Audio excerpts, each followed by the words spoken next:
Going on a shed hunt? Let's go. I'll show you where I keep my camera.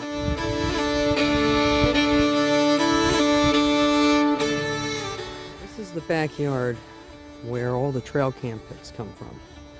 And as you can see, right out in front of us, all the way up to that little knoll there, is the game trail.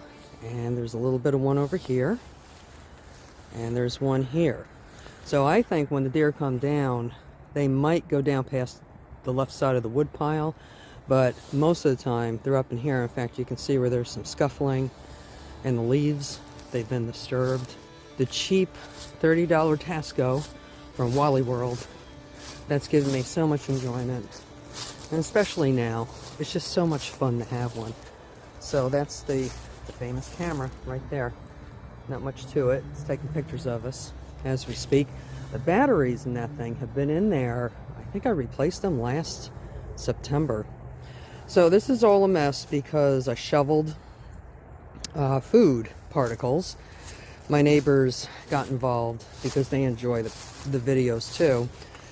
And they throw their kitchen scraps out. Now, a possum, maybe a skunk might be interested in kale and cabbage, and maybe pineapple, but the deer know better, and they're not going to eat that because it's no good for them. Kale kills sheep, and it's not a desirable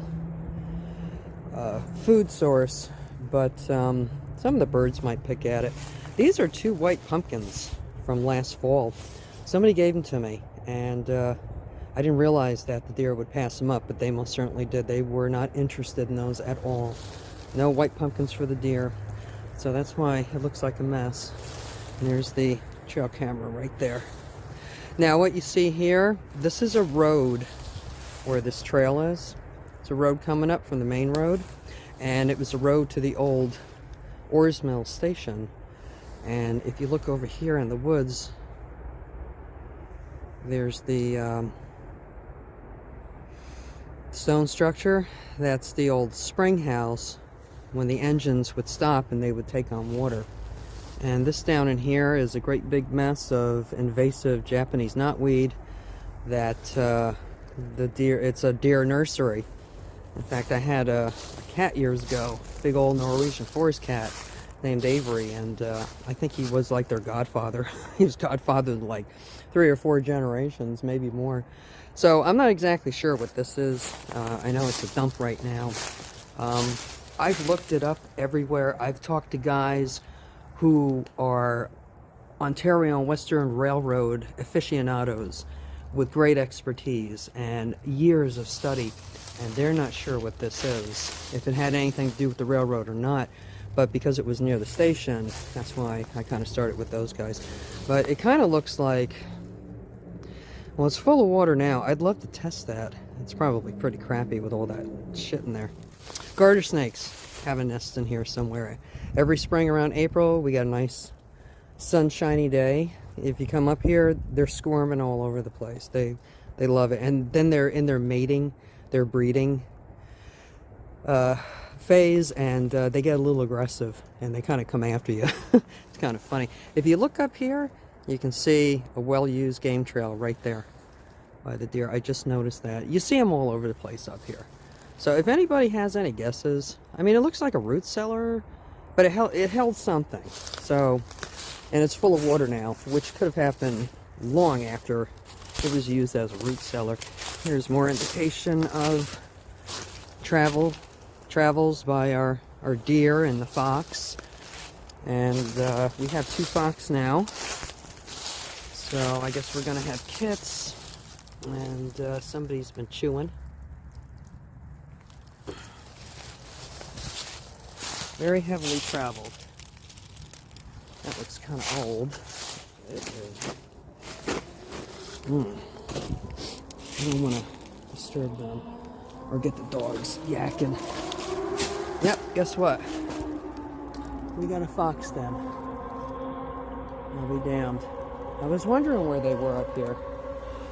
Now I know. And it looks like we got a female and a male. Alright, let's get back to business. Get back on the deer trail, see if we find anything. Okay, so we're still on a deer trail, but it doesn't look like they're using it too much. No fresh footprints in the snow. And I would walk over in there, but I'm probably going to sink up past my boots. So I'm going to leave that for now. Chances are that's probably where a shed is. Okay, I think they wound up through the back of that neighbor's yard because I'm not seeing any footprints down here. But let's, yeah, see that stone wall up there? I thought that's where the fox den was because I did see some indication of digging in there last year. Oh, look what's here. One of the plant harbingers of spring. Yeah, it does kind of look like they're walking through here, but not really. Somebody's been through here, maybe only once. Skunk cabbage. Have you ever boiled water in one of the leaves of this plant? I did many, many years ago. You got to watch it very closely. Maybe I'll do that again. I'll make a good video, and hopefully I won't put the fire out. I probably did that close to 40 years ago. Whew. All these things that I did ages ago, thinking it was good practice for a time like this, and I've let it go for so long, you know, it's not forgotten, but I keep thinking to myself, I knew this stuff like the back of my hand at one time. I need to get familiar with it again. Alright, are you looking with me? There's the trail. Yeah, this looks like it's it. And are they branching off over here? No, but that could also be the fox doing that. Oh, there it is. We had another one down our way. See the platform up there? There was another one closer to my house. So I'm going to keep an eye on that fox down back there. That's interesting.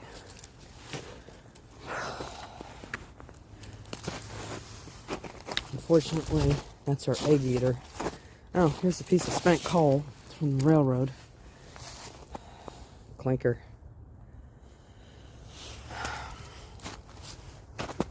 That down there is from a fella who built and lived in that house. Oh, must have been 10 years ago. He and his wife got divorced. But he went crazy down here. He may have put this up. I'm not sure. But he had chicken coops and everything. And the fox kept getting to it. He built like an outdoor gym for his friends. Now, there's another new house going in up there. They just started building that around Christmas, and they cut all this down. But look at it. It's all pussy willow. And it's all trying to bloom. And it's all been cut. Well, gotta make way, right? I was gonna buy that property up there ages ago when it was just there was a trailer sitting on it. And when I started looking into it, I started hearing people describe it as black gold, the soil. And I was going to build a farm, little homesteading deal. But life took a different direction, and I ended up not doing that. And now it's a development. Because the thing about it is, there's no saying that it would have stayed a farm. At some point, I might have just wanted to retire and give it all up. And when that became development was when the housing boom went ballistic. Back around 2003, 2004. Alright, I'm just scanning the bottom there. That's where the train would have gone through. And there was a wooden bridge there. And it's been filled in long since. The wooden bridge is long gone. But I'm not going to walk down in there. It doesn't look like deer have gone down. This is an old trail right here that doesn't look like they've used since it snowed. And they had another one going up right over here.